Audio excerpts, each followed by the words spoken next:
Ante todo, buenas tardes. Soy Eduardo Manuel Cornejo Ruiz, soy médico residente de la especialidad de patología clínica y en esta oportunidad vengo a compartir un poco de lo que es la información sobre la donación voluntaria de sangre. ¿Por qué es importante tocar este tema? Porque la donación voluntaria de sangre en nuestro país es una situación o una condición que está muy reducida. Es decir, no se llegan a lo mínimo requerido para solventar la necesidad de sangre o de hemocomponentes que se requieren no solo en la ciudad de Lima, sino a nivel nacional. Si bien existen una serie de normas, una serie de reglamentos, de leyes que promueven la donación voluntaria de sangre, esta no es constante en los diferentes hospitales o en los diferentes nosocomios, no solo como menciono de Lima, sino a nivel nacional. Es por ello que el día de hoy vengo a comentarles un poco acerca de lo que es la donación voluntaria de sangre y cuáles son algunas de las condiciones requeridas para la donación para donación de sangre y a romper algunos mitos que a veces por este temor o por este condicionamiento, pues las personas no desean venir a donar, no desean acudir a donar, ¿no? Por este temor.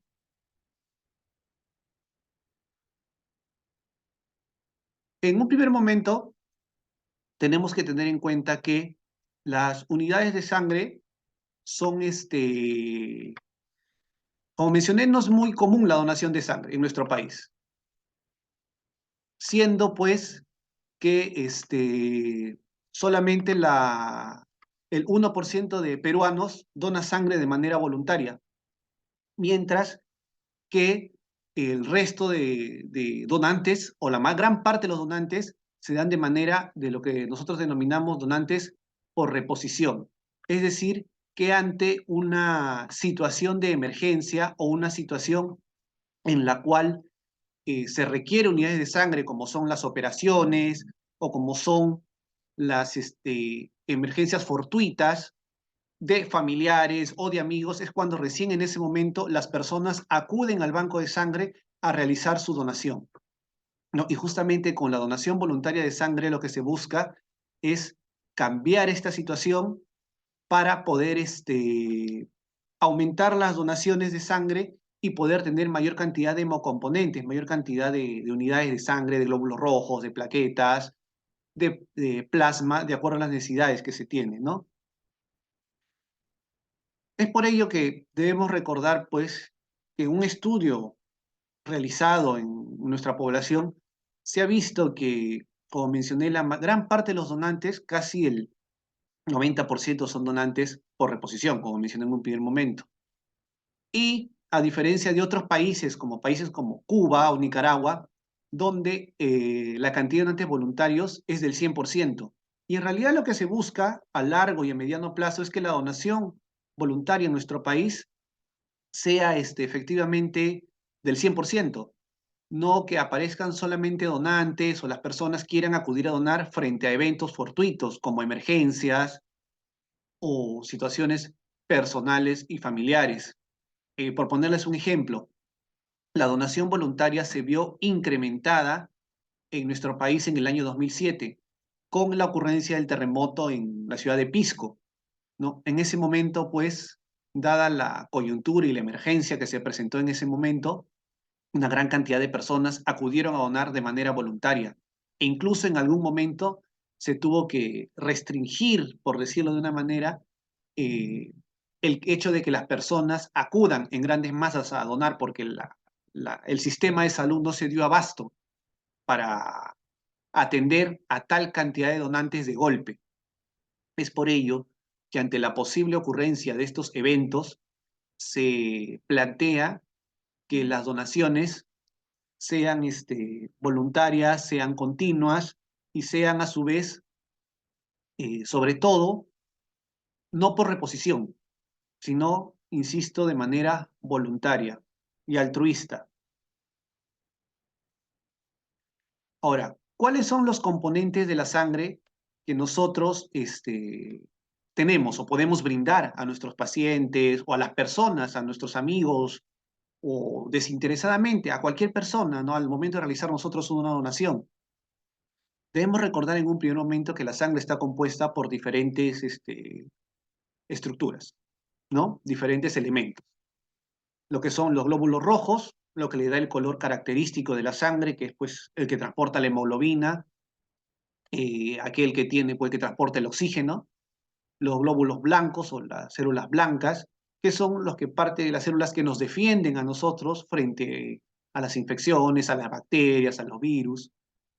Las plaquetas, que son pequeños componentes, pequeñas células sanguíneas, pequeños componentes sanguíneos, mejor dicho, que ayudan en la coagulación. Cuando nosotros nos hacemos un corte o tenemos algún tipo de herida, lo primero que salta, uno de los primeros elementos en formar lo que se denomina el tapón plaquetario, justamente son las plaquetas, como su nombre lo dice, y evitan que la sangre salga del cuerpo junto con otros elementos que también se encuentran en la misma.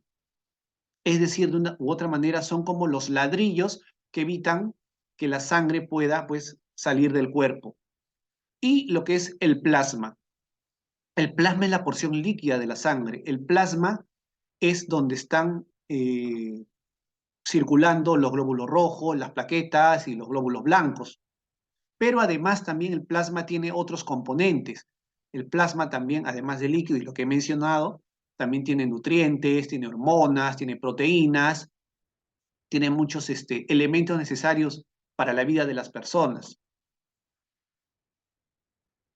Ahora bien, las unidades de sangre o la donación de sangre es muy importante debido a esto, a la compatibilidad de los grupos sanguíneos. ¿A qué me refiero con esto? Todas las personas tenemos un grupo sanguíneo específico. Si bien una gran parte de la población es de un determinado grupo sanguíneo, en nuestro caso, en la población peruana, una gran parte de la población es del grupo O positivo, pues existen también otros grupos sanguíneos, como el A, el AB, el O, tanto positivos como negativos. Y no todas las personas pueden recibir sangre de cualquier grupo sanguíneo. Es decir, hay personas que debido a su característica específica de su grupo sanguíneo y a ser en cierto modo un poco más escaso, un poco más no tan común en nuestra población, pues tienen que recibir unidades de su mismo grupo sanguíneo, es decir, de otra persona que tenga las mismas características en relación a estos grupos sanguíneos. Sin embargo, existe un grupo que se le considera lo que se llama el donante universal, es decir, aquella persona que le puede donar a cualquier otra persona sin el riesgo de que pues, pueda surgir algún inconveniente. O el riesgo es muy reducido, ¿no? Como cuál, el grupo O negativo.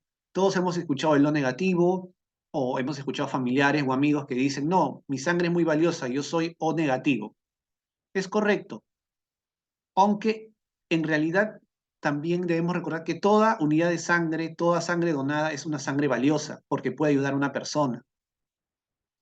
Ahora, ¿qué es más raro? Sí, recordemos que no todas las personas son O negativas, son escasas las personas son negativas y esta sangre tiene la capacidad de poder ser transfundida, es decir, yo le puedo colocar esta sangre O negativa a cualquier paciente de cualquier otro grupo sanguíneo.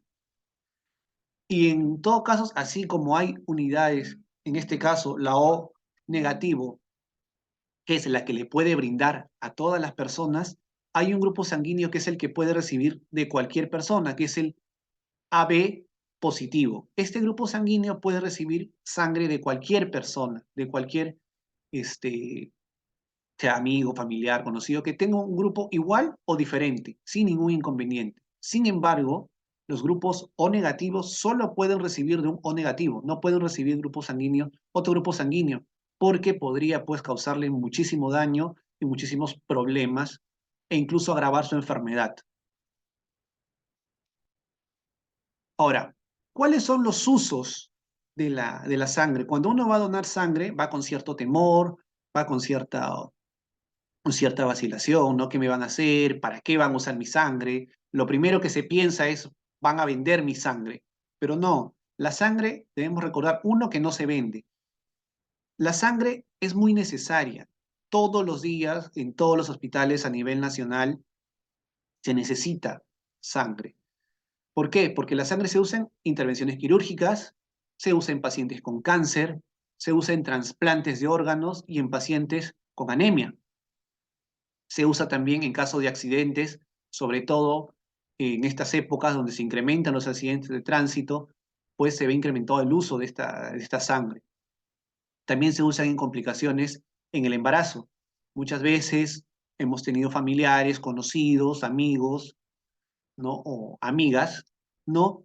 Que llegan al centro hospitalario y con una gran pérdida de sangre porque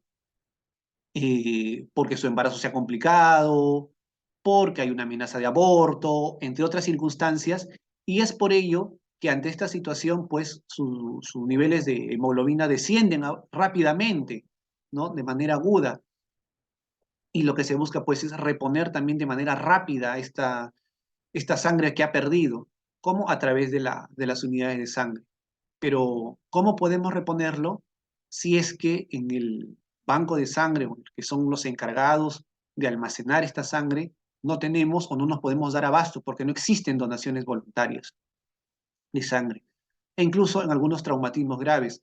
Hay muchas personas que sufren muchos accidentes que pueden, pues, fracturas expuestas, accidente de tránsito, caídas, que hacen que pierdan gran cantidad de sangre y es necesaria una reposición rápida para poder mantener su vida.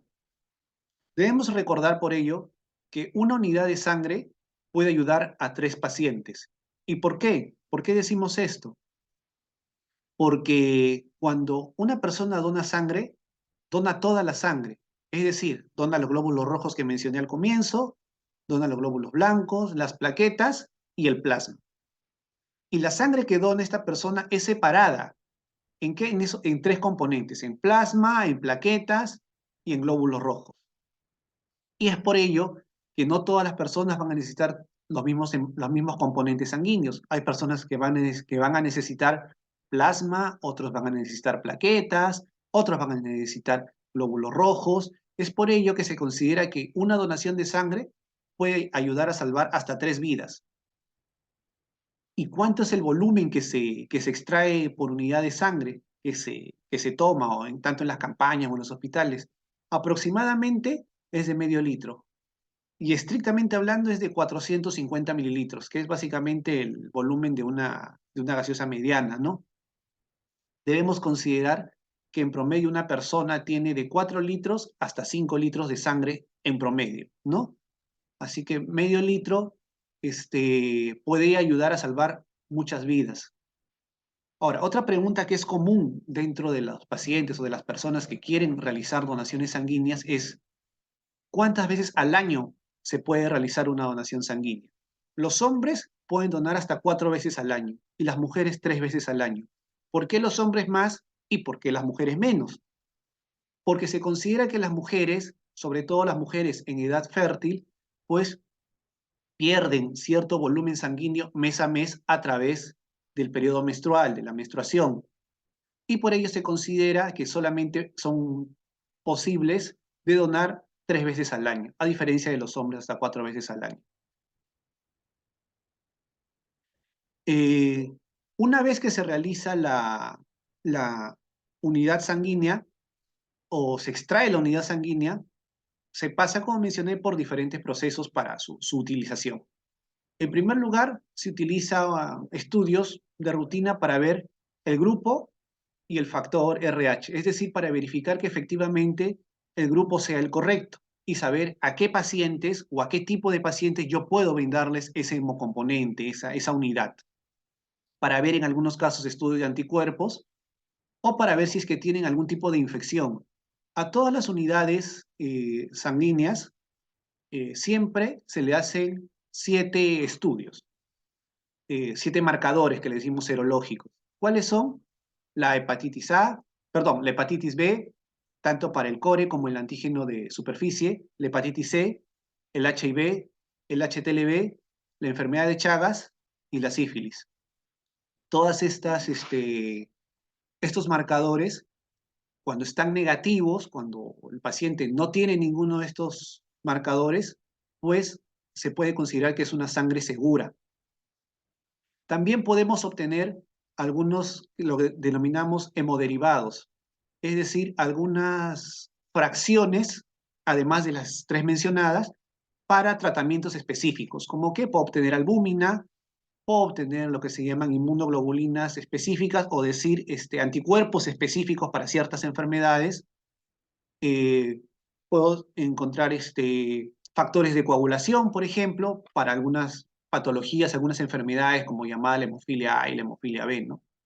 Entre otros.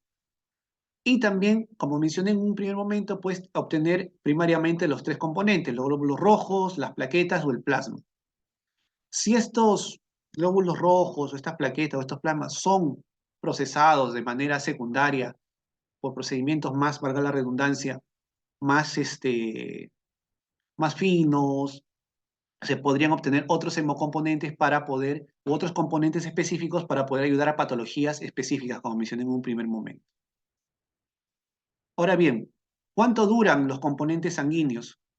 Debemos recordar que la sangre es un tejido vivo y obviamente no va a durar para siempre. ¿Por qué? Porque se va a degradar, se va a comenzar, entre comillas, a malograr. Pero el uso de la sangre y de las diferentes fracciones de esta es tan constante, es tan usual en los hospitales, que de manera general y en un 99% de casos no se llega a perder ningún hemocomponente. ¿Por qué? Porque, por ejemplo, los glóbulos rojos, debido a los aditivos que tiene la unidad sanguínea, la bolsa en la cual se extrae, puede durar entre 30 a 42 días, dependiendo del tipo de aditivo, como menciono. Pero el uso es tan frecuente y tan usual y tan constante en los diferentes hospitales que, bueno, ninguna unidad de sangre llega en realidad a los 30 o 42 días. El plasma puede ser almacenado y congelado de 1 a 2 años. En promedio, el uso de plasma no llega al año porque también hay una alta tasa de uso del mismo. Y las plaquetas solamente pueden ser almacenadas por 5 días. Ahora, ¿por qué por 5 días? Porque fisiológicamente las plaquetas duran solamente este tiempo, no permiten mayor duración de las mismas.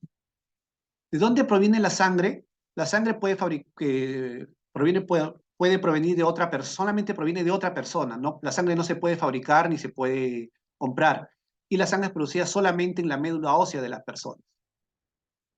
¿Cuáles son los requisitos para donar sangre? Estar sano, tener un peso mayor de 50 kilos, tener una hemoglobina mayor de 13 gramos por decilitro, presentar el documento de identidad, sea nacional o extranjero, y tener entre 18 a 65 años.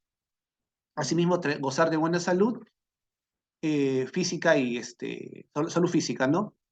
Uno se acerca al banco de sangre, decide ser donante voluntario, le van a hacer una entrevista, lo van a evaluar, tanto en la parte clínica como en la parte, como mencioné, de la hemoglobina, y recién se va a proceder a realizar el proceso de donación. Pues, y en este proceso, pues, demora aproximadamente 20 minutos la donación, y pues se va a proceder a retirarse con la total tranquilidad, ¿no? ¿Cuáles son los mitos de la donación de sangre? La donación de sangre engorda. La donación de sangre no engorda. Lo que engorda es el hecho de que a veces cuando se dona sangre se piensa que tiene que consumir una gran cantidad de alimentos para reponer el volumen sanguíneo perdido, pero en realidad no es así. Solamente es el hecho de comer su alimentación normal, pero sí aumentar quizá un poco la ingesta de líquidos. La persona no se va a quedar débil porque la persona inmediatamente, una vez dona, va a empezar a recuperar el volumen sanguíneo. Los materiales de sangre son estériles, muchos piensan que son reutilizables. Obviamente no se va a quedar anémico porque para donar se tiene que hacer un estudio de que estén los niveles adecuados de hemoglobina. No va a causar ningún problema de índole sexual porque algunas personas también piensan que no va a poder tener relaciones sexuales, no va a tener algún impedimento cuando no es así. Simplemente lo que se le indica es que tenga un reposo de 24 horas, que no haga mucha actividad física para poder mantener un equilibrio nuevamente de la volemia.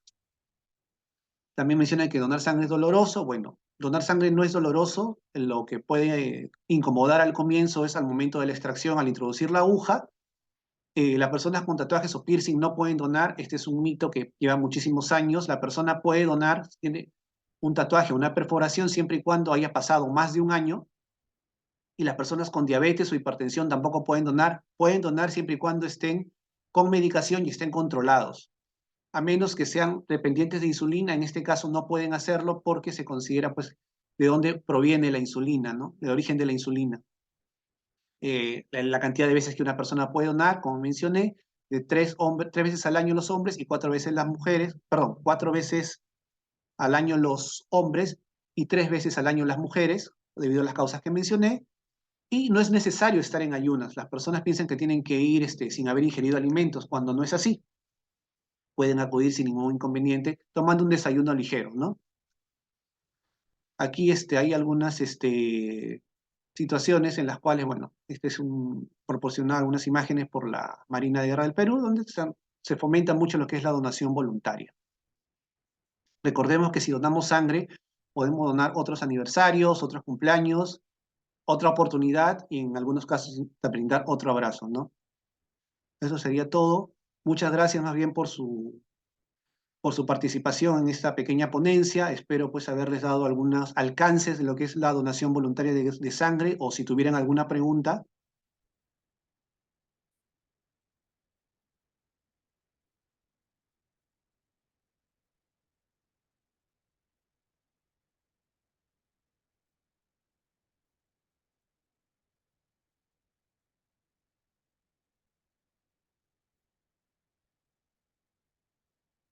Si tuvieran alguna pregunta, bueno, si no hay ninguna consulta, de todas maneras, les agradezco la... Ah, ya, aquí en el chat me parece Buenas que... tardes. Buenas tardes. Buenas tardes, sí, ¿qué tal?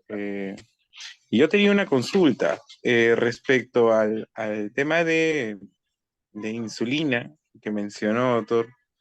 Decía que aquellos pacientes diabéticos que estaban utilizando insulina o que presentaban diabetes tipo 1, de repente, un uso prolongado de insulina, no sé si podría ampliarnos un poquito más ese punto que mencionó. Ya, muchas gracias por su pregunta. Le comento. Lo que sucede es que la insulina muchas veces se considera, sobre todo en pacientes que tienen más larga data, antes la insulina venía pues de origen, era de origen animal, ¿no? O de origen humano en algunos casos. Y es por ello que la normativa indica que pacientes que presentan insulina, porque no sabemos qué tipo de insulina pues se han aplicado en algún momento de su vida, no son tributarios de la donación de sangre. Ese es uno. Dos, los pacientes que tienen diabetes tipo 1 no son tributarios de poder realizar una donación de sangre, según la normativa de, de la donación, de los criterios de donación de sangre, ¿no? Debido a que pues, puede haber algún componente autoinmune, ¿no? Que puede ser, sin quererlo, pues transmitido a otra persona, ¿no? Los anticuerpos pueden estar presentes y pueden, pues, ser transfundidos a otra persona sin que los quiera, ¿no?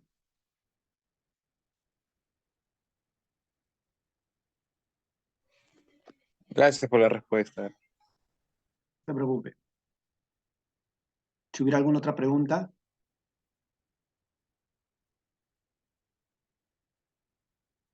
bueno, les agradezco de todas maneras por su participación en la ponencia del día de hoy. Espero pues que nos ayude o que hagamos conciencia no solo nosotros, sino a nuestros familiares, a nuestros amigos para poder realizar la donación de sangre, ¿no?